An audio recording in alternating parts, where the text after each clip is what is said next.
Assalamualaikum warahmatullahi wabarakatuh. Selamat datang di Podran Podcast Penyiaran.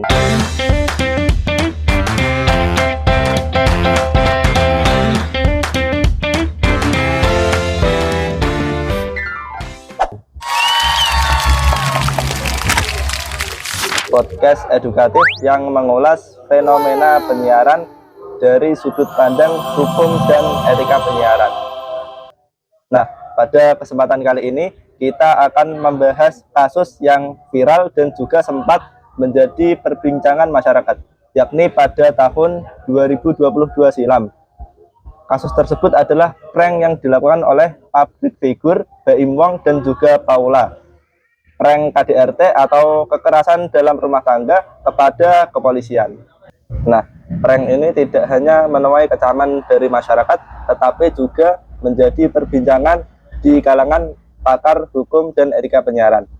Nah, bagaimana posisi kasus ini terhadap hukum dan etika penyiaran? Mari kita dengarkan bersama. Kasus kali ini terjadi pada bulan Oktober 2022. Nah, pada saat itu Baim Wong dan istrinya Paula sedang mendatangi kantor polisi di Kebayoran Lama dan berpura-pura melaporkan tindak kasus KDRT. Padahal pada saat itu tindak KDRT sangat tinggi, apalagi saat menimpa banyak artis yang terkenal. Nah, tindak ini dianggap terlalu sensitif dan menyinggung banyak pihak. Jadi pada saat itu konten langsung diunggah di YouTube, ya, milik mereka. Dan pada saat itu juga langsung viral dan mendapatkan kritik keras dari masyarakat dan berbagai pihak. Artinya video tersebut dihapus. Setelah itu video tersebut dihapus dan Baim Wong mengunggah video minta maaf.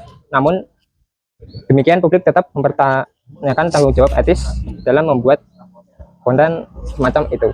Iya, Mas. Kalau misal kita meninjau dari mata hukum penyiaran gitu ya, konten prank yang dilakukan sama Baim Wong dan juga Paula ini tentu dapat dikategorikan melanggar P3SPS atau Pedoman Perilaku Penyiaran dan juga standar program siaran.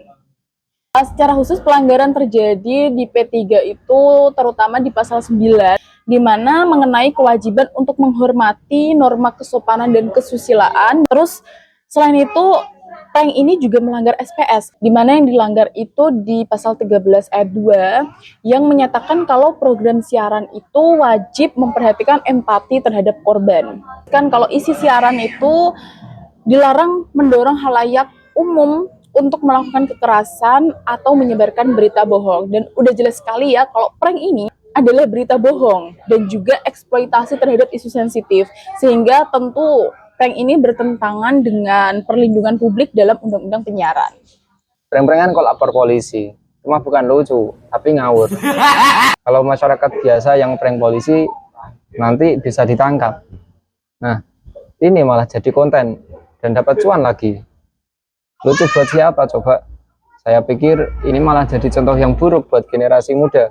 Banyak yang ngira konten viral itu pasti bebas nilai, padahal semua ada batasannya. Kreativitas tanpa etika itu ya sama saja kayak dagang makanan tanpa izin. Memang enak, tapi merugikan banyak orang. Lagian ya sekarang ini banyak banget yang demi viewer dan follower rela bikin konten apa saja. Mau prank, mau pura-pura celaka, semua dilakukan asal rame. Padahal kita juga harus mikir nih, ada anak-anak yang nonton juga. Sekarang kalau mereka nyontoh apa nggak bahaya? Nah, kan bahaya tak? Nah, tugas kita sebagai penonton itu bukan cuma nonton, tapi juga mikir mau sampai kapan jadi penonton yang gampang dibodohi. Makanya yuk bareng-bareng kita jadi netizen yang lebih bijak.